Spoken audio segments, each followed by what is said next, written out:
Oa, vitu vyangu mwanangu unajua Fanya basi nifanyie mchakato basi. Mwambie mimi namkubali kwa mama mwanangu. Nampenda kishenzi. Aujourd'hui aussi c'est un autre God hapo ungeenda mwenyewe. Hapo ungeenda mwenyewe ndo atakuelewa vizuri zaidi. Mwanangu wewe domo zege kweli umeshindwaje huyu man? Mama, sio kama mimi sitaki kuwaletea mkwe. Lakini natafuta mwanaume mwenye hela ili aweze kumalizia hiyo nyumba vizuri kwa sababu mama, kila kukicha mimi najitega na ninafanya kila mbinu nipate mwanaume wa maana mama. Kwani hiyo nyumba imebakia shilingi ngapi tumalizie?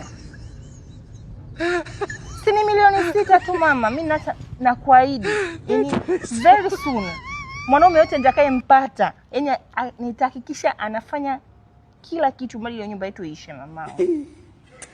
Sio mama, mtoko niko hapa. Acha nipambane mama. Dada mambo. Goodbye.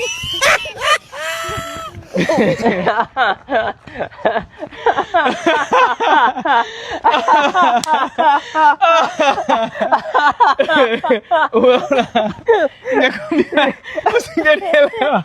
Singeweza. Anashida. Wanataka ukajenge nyumba kweli. Mkiachana ndo naibomoa. Hii ndo damu. Sasa hiyo hela yote kukamilisha ujenzi, kwa nini siende Prime Store nikachukua tu hata TV, fridge, kwa sababu pale bei zao ni za ofa sana. Bei zao ni za ofa? Kuliko kujenga ukweni ni bora umiliki TV. Kwa kweli. Si hata ile fridge unaweza kupata. Pale Prime Store. Tena bei ndogo kabisa.